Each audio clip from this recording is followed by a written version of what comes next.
تو ظہور انشاءاللہ بہت نزدیک تر ہے، اور ہماری دعا ہے کہ ہم اپنی آنکھوں سے ان کے وجود ذیجود کو اس دنیا پہ حکومت کرتا دیکھیں۔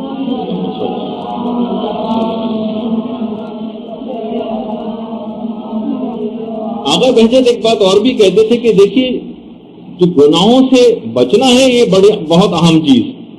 مردان خدا کبھی بھی لہو و لعب کی طرف نہیں جاتے، اور نہ ہی لہو و لعب کے اندر اتنی طاقت اور قوت ہوتی ہے کہ وہ مردان خدا کو اپنی طرف متوجہ کر سکے۔ جب بھی بہت سے علماء بیان فرماتے ہیں کہ مشتاقان زیارت جو ہیں ان کو ایک تو یہی تقوی الہی اختیار کرنا چاہیے، اور کثرت کے ساتھ امام کی زیارت کے لیے درود کو پڑھنا چاہیے۔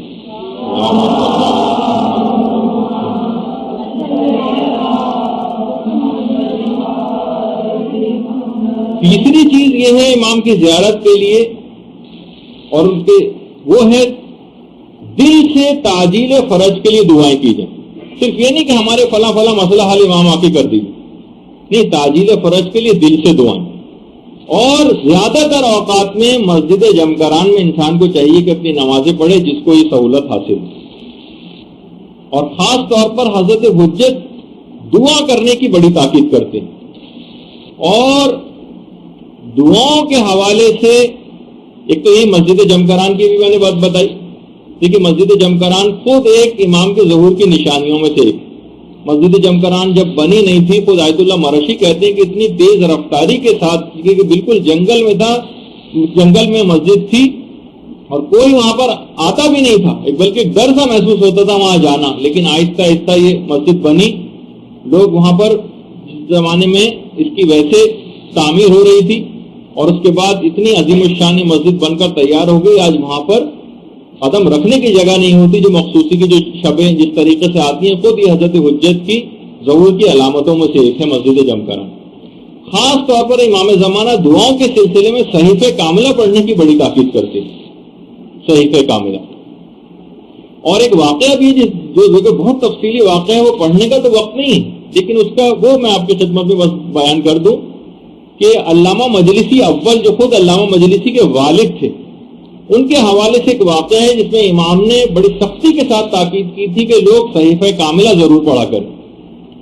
اور مجلسی ثانی یعنی مجلسی دوم، یعنی جن کو علامہ مجلسی کہا جاتا ہے، وہ کہتے ہیں کہ میرے والد نے اس واقعے کے بعد صحیفہ کاملہ کے سلسلے میں اتنا کام کیا کہ 40 سال تک مسلسل صحیفہ کاملہ کی تجدید اس کی ترویج کرتے رہے، یہاں تک کہ شیعوں میں سے کوئی گھر ایسا نہیں تھا کہ جہاں پر صحیفہ کاملہ نہ پہنچا دی گئی، علامہ مجلسی کے والد۔ اور ہم ذرا سا سروے کرتے ہیں بعض اوقات تو معلوم یہ چلتا ہے کہ 10% مومنین کے گھر میں بھی صحیفہ کاملہ موجود نہیں۔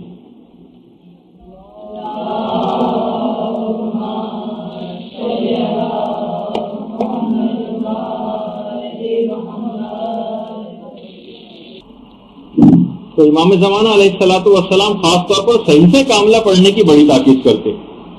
اور ویسے بھی اگر آپ دیکھیں ایک اور اہم ترین بات کہ امام زمانہ دعاؤں کے سلسلے میں 3 وسیلوں کو بہت اہمیت دیتے ہیں۔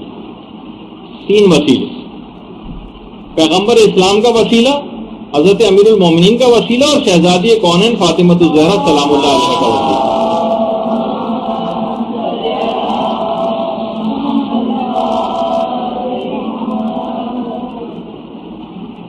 تو بہرحال ایک بات اور بھی ہے جو علی ابن مہذیار کے واقعے میں بھی امام نے ایک پیغام دیا تھا اور کہا تھا کہ ہماری تم سے ملاقات اس وجہ سے نہیں ہوتی کہ تم اپنے بوڑھے اور کمزور لوگوں پر رحم نہیں کرتے ہو اور تم قطع رحمی سے کام لیتے ہو۔ یعنی اہم وجہ امام نے اپنی زیارت نہ ہونے کی یہ بتائی کہ تم اپنے بوڑھے اور کمزور لوگ، دیکھیے کمزور لوگ جو علم کے لحاظ سے کمزور ہوں، معاشی اعتبار سے کمزور ہوں، فکری اعتبار سے کمزور ہوں، عقائد کے لحاظ سے کمزور ہوں، ان کی بڑھ کر آگے کمک کرنی ہے، ان کی مدد کرنی ہے، ان کو آگے بڑھانا ہے۔ بوڑھے افراد، گھر میں ماں ہے، باپ ہے، ساس ہے، سسر ہے، کچھ اس طرح کے دادا دادی، نانا نانی گھر میں عضو معطل بن کر پڑے رہتے ہیں، ان سے نوجوان حضرات، لڑکے اور لڑکیاں، یہ شادی شدہ حضرات باقاعدہ ان کے ساتھ مخالفت، زبان درازی اس طرح سے کرنا شروع کر دیتے ہیں۔ کمزور ہو چکے ہیں لوگ، بوڑھے ہو چکے ہیں، ان پر رحم کیجیے. تو امام نے فرمایا کہ تم اپنے بوڑھے اور کمزور لوگوں پر رحم نہیں کرتے ہو اور تم قطع رحمی سے کام لیتے ہو, اس وجہ سے ہماری تم سے ملاقات نہیں ہوتی. اور خاص طور پر جو چھٹے امام سے روایت ہے کہ ہر شب جمعہ سورہ بنی اسرائیل کی تلاوت, یہ جو بھی شخص کرے گا وہ یقیناً امام زمانہ علیہ السلام کو درک کر لے گا اور وہ ان کے مددگاروں میں شامل ہوگا. تو امام زمانہ پر ابھی کثرت کے ساتھ درود پڑھنے کے حوالے سے بھی بات آئی. چھٹے امام یہ جملہ ارشاد فرماتے ہیں کہ خدا قیامت کے دن دنوں کو ایک خاص شکل میں مبعوث کرے گا. دنوں کو جمعے کو سب سے آگے آگے رکھے گا.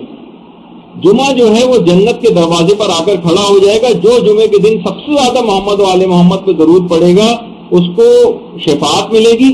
ابن سنان جو راوی ہے وہ کہنے لگا کہ مولا ہم کتنی دفعہ زیادہ سے زیادہ درود کتنا شمار ہوگا؟ امام نے کہا 100 مرتبہ. کہا مولا جمعے کے دن کون سے وقت میں ہم اس درود کو پڑھیں؟ کہا عصر کے وقت. مولا کیسے پڑھیں؟ تو امام نے فرمایا کہو اللہم صلی علی محمد و آل محمد وعجل فرجہم.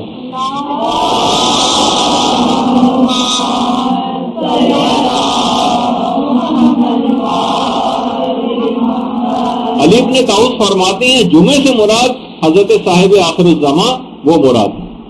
اب خود سوچئے کہ امیر المومنین کے ذرا عظمت و جلالت کا سوچئے, اور وہ اتنی عظمت و جلالت رکھنے کے بعد امام زمانہ کے اس قدر مشتاق ہیں کہ خود امیر المومنین فرماتے ہیں میں ان کی حکومت کے ایام میں انہیں دیکھنے کا کس قدر مشتاق ہوں, اور مسلسل مومنین ان کے ذکر اور ان کی یاد کے ساغر پئیں گے اور ان کی یاد کے سوا کسی کی یاد ایسی نہیں ہوگی. یہ خود امیر المومنین کا جملہ ہے. یہ وہ علی کہہ رہا ہے کہ جس کے فضائل کی کوئی حد اور انتہا نہیں. برحمتك يا أرحم الراحمين وصلى الله على محمد وآله الطاهرين.